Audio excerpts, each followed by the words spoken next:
Robert, Yo, what's shaking, AC?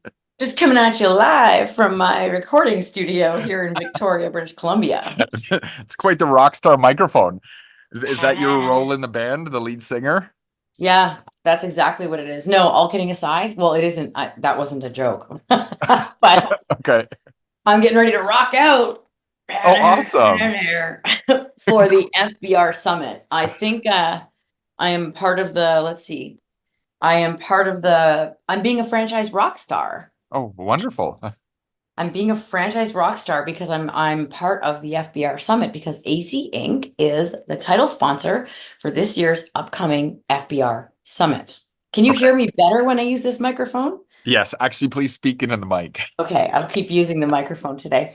So the FBR Summit is in Denver this year. You can get your tickets now and sign up and be with other franchise operations professionals, everything from CEOs, COOs to the frontline field coaches, FBCs, the people that we at AC Inc. are ambassadors for, we believe in, and we support because we believe that the they are in the most important role and in the toughest job in a franchise.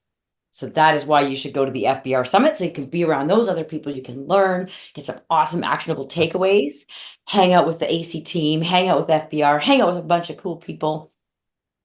I You didn't practice this, should so I'm you not should really do sure. infomercials for a living. Yeah, I should do that. I should just like change jobs, right? Yeah, now since we're done with that message from our sponsors, back to your original programming. Yeah. It's like don't quit your day job, Ange. Yeah. Okay, cool. Right. So on the subject of this FBR summit, the FBR does like roundtables, which you were recently on, right? Yeah, so they do, I believe it's quarterly they do this, and they brought people onto this roundtable this past week to get us a chance to come together, people that were either thinking of going to the FBR Summit or people that were already registered, and they were actually giving away, it was really cool, they gave away one ticket to one of the people that were on that roundtable. They did like a random draw, Uh-huh. and the person that won it lives like an hour away from Denver, which is where the summit is this year. So how cool was that? Oh, wonderful. One of your Meant to team be. members lives just outside Denver, right? That's right. Jenna does. Yeah. Oh, So, but the person that won it is, I believe she is like a field coach, FBC in that type of role. So it's really exciting for her to get to go to this. Yeah. So yesterday was a roundtable to bring people together and talk operations, talk, franchisee support, and whatever topics people wanted to address to get support from each other on. So that was a ton of fun. well, okay. So being on this roundtable, what would you think is one of the biggest key takeaways, as you would say, that you think is rant worthy? Oh, okay. Well, so what we did is we broke out into rooms. So I had the opportunity to facilitate one of the rooms. There were maybe like seven of us in the room. And one of the topics we got into was marketing and accountability to like local marketing, franchisees doing their local community marketing. It's like, surprise, surprise, what? You have that problem? Nobody else has that problem. Just kidding. But you hear that and it's funny when people say, well, one of our big challenges is, and then they explain it and they say it as if it's unique to them. And I always feel bad because I'm like, do you realize like that is the one of the number one problems that franchisors face? Because franchisees, they often get into this mindset that, well, I bought into a franchise. I thought the marketing, I pay into a brand fund and I thought the marketing just kind of happens for me, but obviously if that's what they're thinking, they didn't hear it when they were, in the onboarding process, or they just, they're kind of choosing to kind of not hear it. But really, it's a very common thing, I think, because of that unique franchisee franchisor relationship. Do you agree?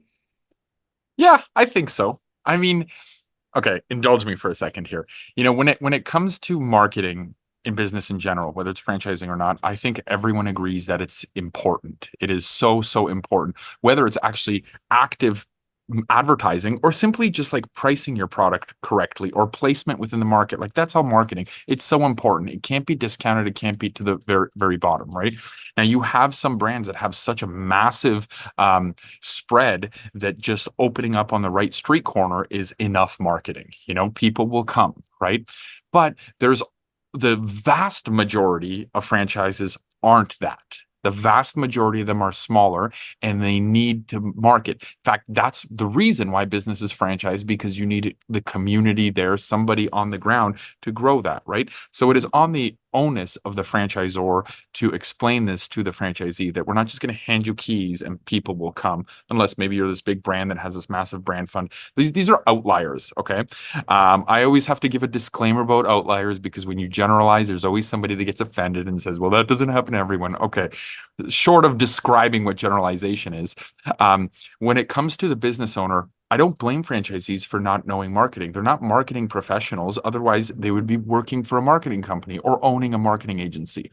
But as long as it was properly conveyed to them from the franchisor, the onus is on them. So either you learn it or you Mhm. hire somebody who knows it. There's no in Mhm. between. Yeah. You know, that's Yeah, very actually black and that white in my opinion. yeah, that was actually something that came up. That, if you're trying to get them to do marketing locally and, community marketing, and they're not doing it, that if the we talked about, one of the important things is that you have to figure out why they're not doing it. So like if they're not bought in that they should have to do it, that's a different situation than they're afraid of doing it because they don't know how, right? Or like they are uncomfortable getting out into the community or whatever. So back to like my favorite expression that I learned from someone else: if you can name it, you can tame it, right? Like you have to know what you're trying to fix, because otherwise you're just like shooting arrows in the dark, right? So once you know, okay, so if it is, they're really uncomfortable with it, that's where, like, yeah, hire someone else to do it, or or train them properly. Sometimes it's just lack of training. Sometimes they just need, what actually works really well is when you can have one of your field team members go out into the market with them. Whether that's, like if for Control V, maybe it's going around and around to the mall and handing out gift cards. Go with them and show them how to do it. So there's, oh, okay, like this is how you do it. What confused mind always says no. There's your second quote of the day. So if they're confused about what to do or how to do it, they're going to say no. And say, I don't have time, or I'm uncomfortable with that. But if you really show them and, you do it with them, you train them what to do, often they are okay to do it. So those are a couple things we talked about. And just in general, like, also, like, sometimes you have to have the tough conversation. You have to just sometimes, be as, and that's why it's one of the reasons that that job can be really tough being in the field, is sometimes you're the one that has to say, like, if you don't like, if you think you don't have time, well, you're not going to have a business if you don't start getting some customers in the door. Yeah, Or I'm so with you on that. I feel like we've almost got into a culture of like what's the right word? Like placating or providing platitudes to people, you know? Like if somebody says, I'm never going to be able to run a mile, and I'm okay with that. They get a pat on the back for acknowledging that you're no good at something. I mean, yeah, that's well, not and a then it good makes, thing. Like you're not well, good at it. Move on. You're not going to get a pat on the back for it, right?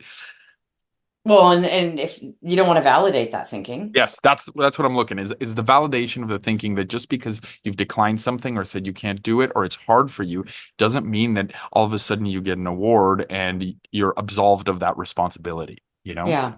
Yeah, totally. And I think, like, that's a common sentiment that I hear from people in the field and have done myself in the past, is when a franchisee is resisting something, it's like, well, do you want to make money? Yeah. Or do you want to just fail? Like, and we do other things before we get to that point. And when we say that, we can say it in not like a supportive way, not a, Yeah, we condescending need way. to have more straightforward conversations, Yeah. more candor. Radical You know? candor. Yeah, exactly. Yeah. I'm a big fan of radical candor and I being think we tactful miss with that, it. a Yeah. lot these days. Yeah. Yeah, well, if people want to learn more about this kind of thing, you got to come to the FBR Summit and also come to the AC roundtables. Go on our website and find the roundtable link there and come and learn more and be And also here. visit your local Control V. Also, go visit your local Control V. I forgot to use my microphone. For people that Okay. are listening, I'm using a inflatable microphone. So I'm guessing it's maybe time to wrap it I'm up. gonna wrap it up. Let's do Wrap it. it up. Okay. Okay, 3, three, 2, two, one. 1. Go Go be be awesome. awesome.